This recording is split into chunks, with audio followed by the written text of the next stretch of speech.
أقسم بمواقع النجوم وإنه لقسم لو تعلمون عظيم. اعوذ باللہ من الشیطان الرجیم. بسم اللہ الرحمن الرحیم. لن تنالوا البر حتى تنفقوا مما تحبون وما تنفقوا من شيء فإن الله به عليم. كل الطعام كان حلا لبني إسرائيل إلا ما حرم إسرائيل على نفسه من قبل أن تنزل التوراة قل فأتوا بالتوراة فاتلوها إن كنتم صادقين فمن افترى على الله الكذب من بعد ذلك فأولئك هم الظالمون. قل صدق الله فاتبعوا ملة إبراهيم حنيفا وما كان من المشركين. إن أول بيت وضع للناس للذي ببكة مباركا وهدى للعالمين فيه آيات بينات مقام إبراهيم ومن دخله كان آمنا وَلِلَّهِ عَلَى النَّاسِ حِجُّ الْبَيْتِ مَنِ اسْتَطَاعَ إِلَيْهِ سَبِيلًا وَمَنْ كَفَرَ فَإِنَّ اللَّهَ غَنِيٌّ عَنِ الْعَالَمِينَ. قُلْ يَا أَهْلَ الْكِتَابِ لِمَ تَكْفُرُونَ بِآيَاتِ اللَّهِ وَاللَّهُ شَهِيدٌ عَلَى مَا تَعْمَلُونَ. قُلْ يَا أَهْلَ الْكِتَابِ لِمَ تَصُدُّونَ عَنْ سَبِيلِ اللَّهِ مَنْ آمَنَ تَبْغُونَهَا عِوَجًا وَأَنْتُمْ شُهَدَاءُ وَمَا اللَّهُ بِغَافِلٍ عَمَّا تَعْمَلُونَ. يا أيها الذين آمنوا إن تطيعوا فريقا من الذين أوتوا الكتاب يردوكم بعد إيمانكم كافرين وكيف تكفرون وأنتم تتلى عليكم آيات الله وفيكم رسوله ومن يعتصم بالله فقد هدي إلى صراط مستقيم. صدق الله العظيم. رب اشرح لي صدري ويسر لي أمري واحلل عقدة من لساني يفقهوا قولي. اللهم ربنا الہمنا رشدنا واعذنا من شرور انفسنا. اللهم ارنا الحق حقا وارزقنا اتباعه وارنا الباطل باطلا وارزقنا اجتنابه. آمین یا رب العالمین. آج کے درس کی پہلی آیت تھی، نہایت اہم ہے اور یوں کہا جا سکتا ہے کہ یہ سورہ بقرہ کی آیت نمبر 177 جو ہمارے مطالعہ قرآن حکیم کے منتخب نصاب میں درس نمبر 2 کے طور پر شامل ہے. گویا کہ اس کا لب لباب، اس کا خلاصہ، اس کا حاصل اس ایک آیت میں اس سورہ مبارکہ میں بھی آ گیا، اور یہ گویا کہ ان صورتوں کے آپس میں جوڑے ہونے کے لیے ایک اور شواہد میں سے ایک اور گویا کہ گواہی ہے.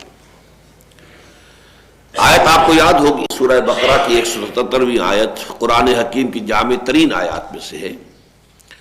لیس البر ان تولوا وجوہکم قبل المشرق والمغرب ولکن البر من آمن باللہ والیوم الآخر والملائکۃ والکتاب والنبیین وآتى المال على حبہ ذوی القربى والیتامى والمساکین وابن السبیل والسائلین وفی الرقاب وأقام الصلاة وآتى الزکاة والموفون بعہدہم اذا عاہدوا والصابرین فی البأساء والضراء وحین البأس اولئک الذین صدقوا واولئک هم المتقون.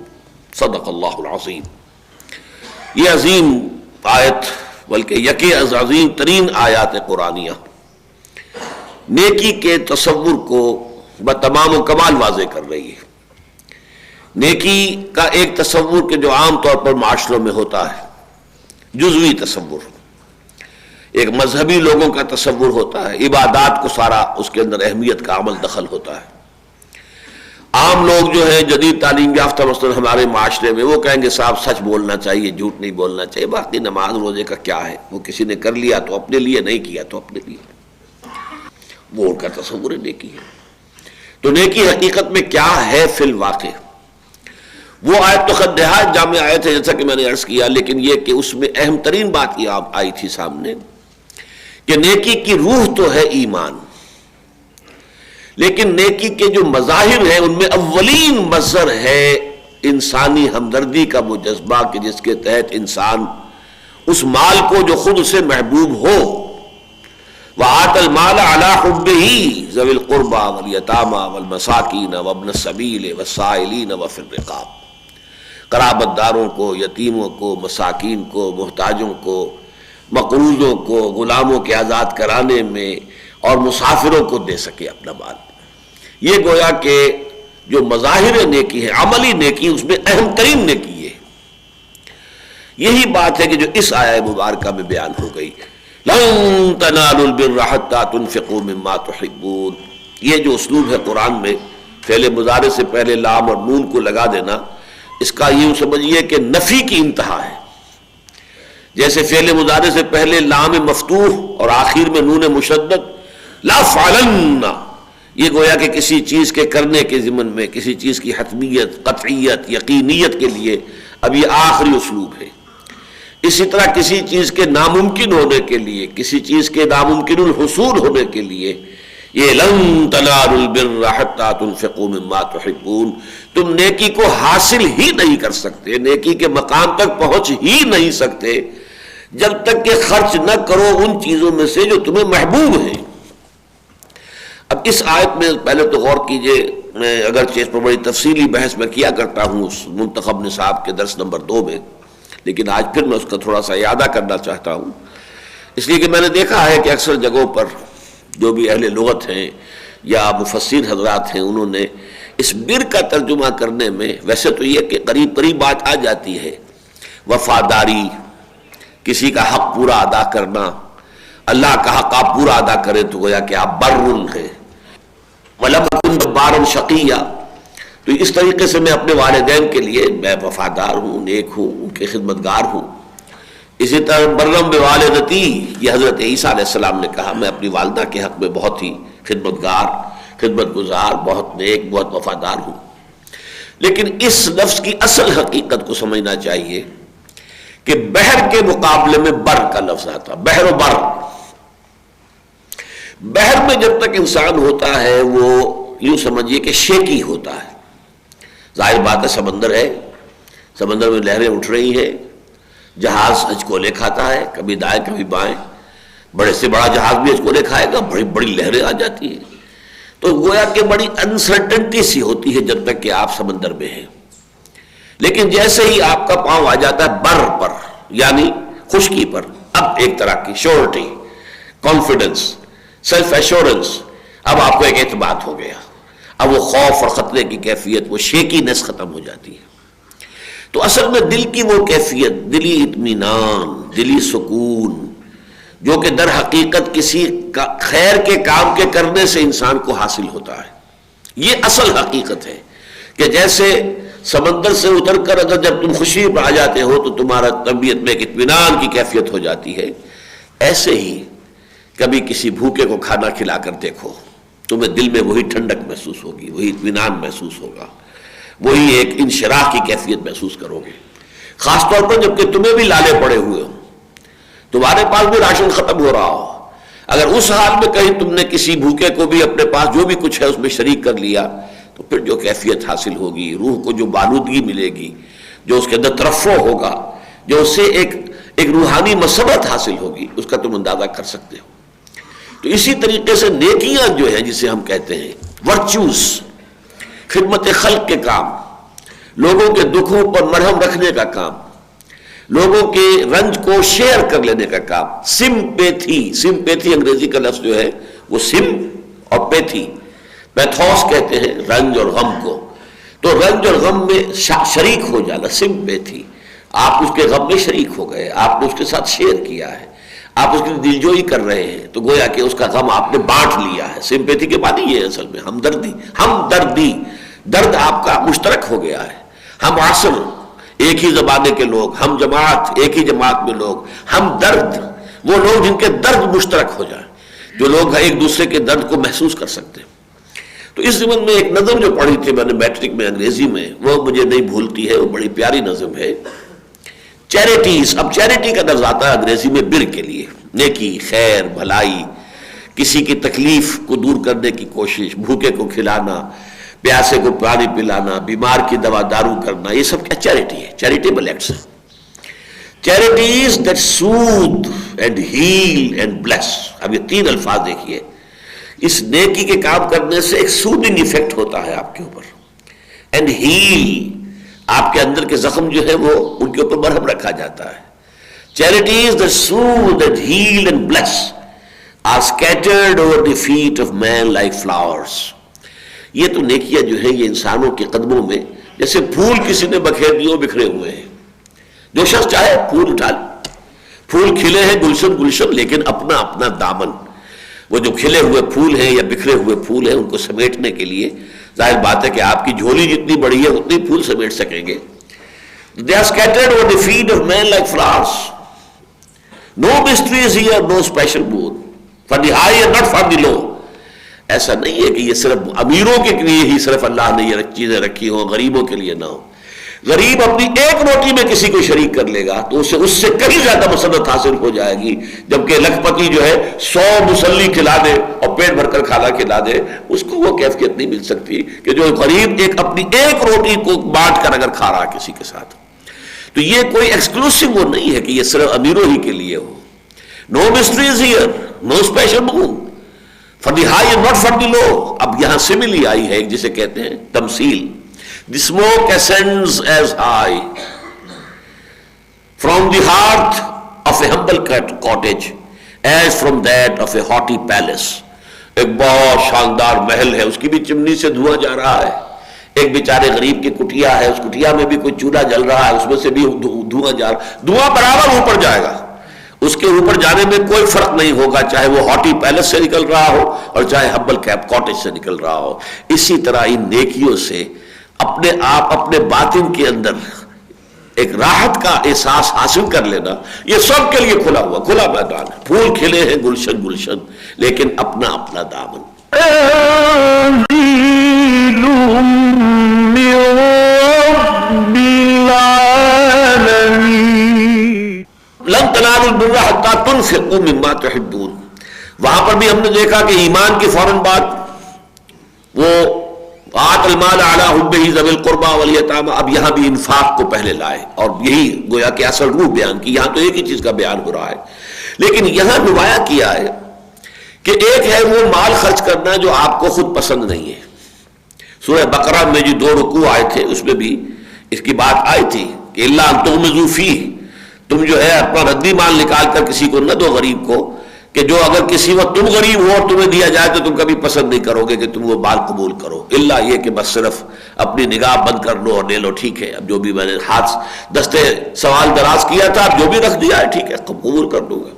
لیکن یہ کہ نہیں، مما تحبون، وہ چیزیں جو تمہیں محبوب ہوں، جو تمہیں پسند ہوں، وہ خرچ کرو گے اللہ کی راہ میں. اب انفاق کے بارے میں نوٹ کر لیجیے، بہت مفصل بحثیں ہم کر چکے ہیں کہ انفاق ہے خرچ کرنا، اور خرچ کرنے کی مدیں جو ہے ان میں ایک ہے غرباء مساکین، ان کے لیے خرچ کرنا. اس کے لیے زیادہ طور پر عام طور پر صدقات کے لفظ آتے ہیں، ایتاء مال کا لفظ آتا ہے، انفاق کا لفظ آتا ہے اللہ کی راہ میں خرچ کرنا، اللہ کے دین کی مدد کے لیے خرچ کرنا، اللہ کے دین کی نشر و اشاعت کے لیے، اللہ کے دین کی اقامت کی جد و جہد کے لیے صرف کرنا.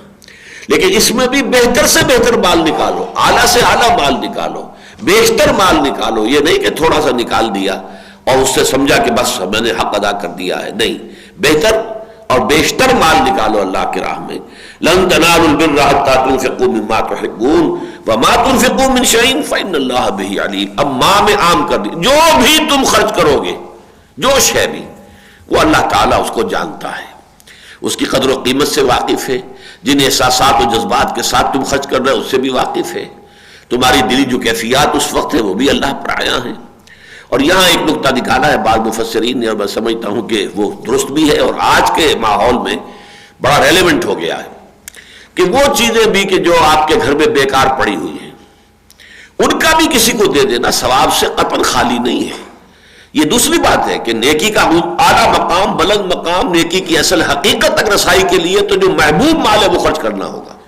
لیکن یہ کہ زائدہ ضرورت اگر کوئی مال ہے یا وہ اب آپ کے دل سے اتر گیا ہے، کپڑا ہے کوئی ٹھیک ٹھاک ہے ابھی پھٹا نہیں ہے لیکن وہ آپ کے دل سے اتر گیا، اللہ نے آپ کو اتنی وسعت دی ہے کہ آپ نے اس کی جگہ نیا کپڑا سلوا لیا، تو دے دیجیے کسی کو. ظاہر بات ہے کام آ جائے گا کسی کے. تو یہ نہ سمجھے کہ اس میں اس کو ڈسکریج کیا جا رہا ہے، بلکہ یہ کہ یہ بھی در حقیقت ثواب تو اس میں بھی ہے، خیر تو اس میں بھی ہوگا. لیکن یہ کہ یہاں جو اصل بحث ہے وہ یہ کہ نیکی کی اصل حقیقت، ورچو کی جو اصل ریئلٹی ہے اور اس کی جو حقیقت تک رسائی جو ہے وہ اس کے بغیر ممکن نہیں ہے کہ جو مال محبوب ہو اسے اللہ کی راہ میں صرف کرو۔ اب اگلا مسئلہ آ رہا ہے، خاص مسئلہ ہے جو یہودیوں نے حضور کے خلاف ایک سکینڈل کے طور پر اور ایک آپ کے خلاف پروپیگنڈے کا ایک ذریعہ بنایا تھا، اور وہ یہ ہے کہ ان کے ہاں یہود کی شریعت میں اونٹ کا گوشت اور اونٹ کا دودھ حرام تھے، نہ وہ گوشت کو جائز سمجھتے تھے نہ اونٹ کے دودھ کو۔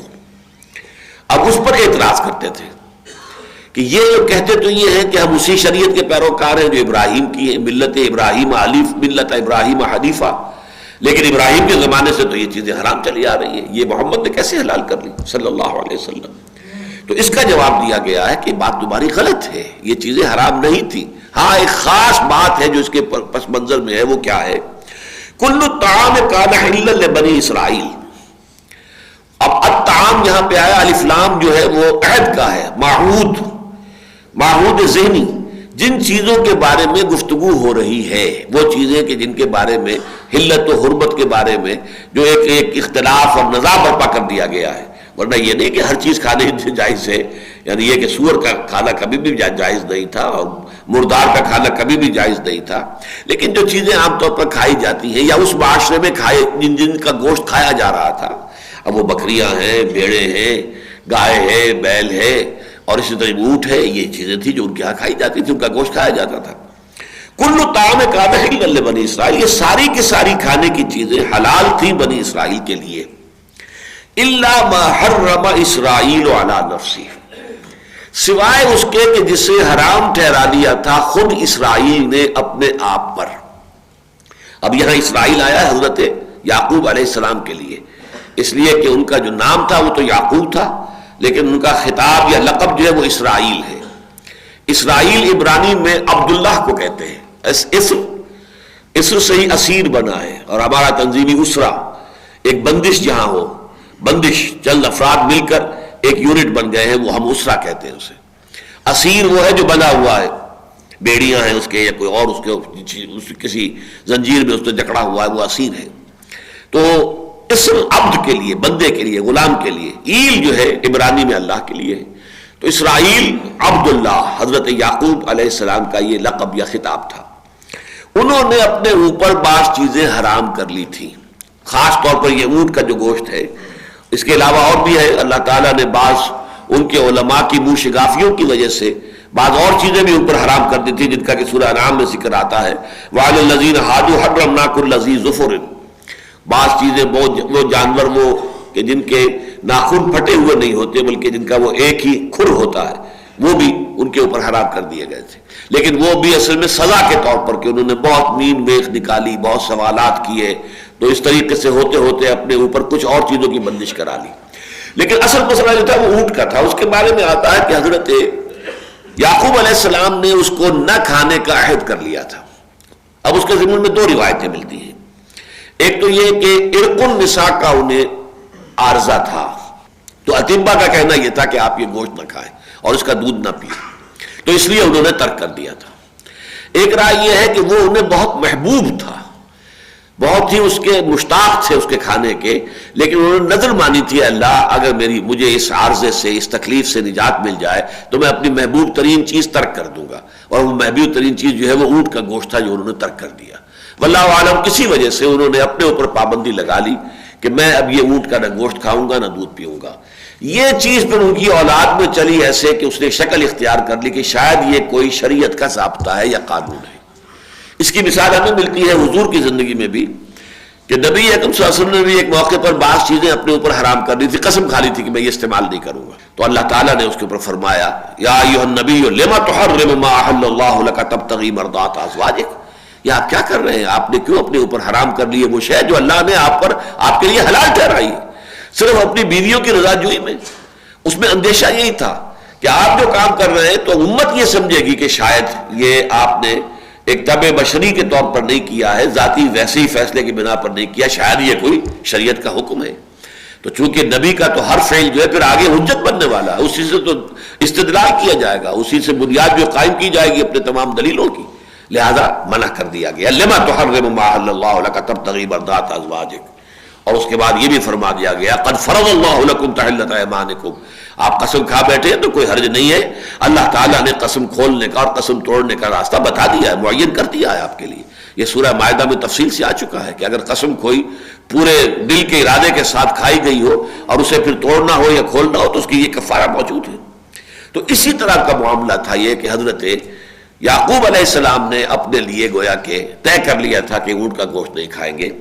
فرمایا من قبل ان تنزل التوراۃ، اور یہ واقعہ ہو چکا تھا تورات کے نزول سے قبل. ظاہر بات ہے حضرت یعقوب کے تو کئی سو سال بعد حضرت موسیٰ علیہ السلام آ رہے، انہی کی نسل میں تو آ رہے، انہیں تورات عطا کی گئی. تو یہ گویا کہ کئی سو سال قبل حضرت یعقوب کے کیے ہوئے ایک فیصلے کی بنا پر بنی اسرائیل کے اندر اس چیز کی بندش چلی آئی. حالانکہ تورات میں تو قل فاتوا بالتوراۃ فاتلوہا ان کنتم صادقین، تو اے نبی سے کہیے لاؤ تورات اور پڑھو اسے، اگر تم سچے ہو تو بتاؤ کہاں تورات میں لکھا ہوا ہے کہ اونٹ کا گوشت جو ہے وہ حرام ہے.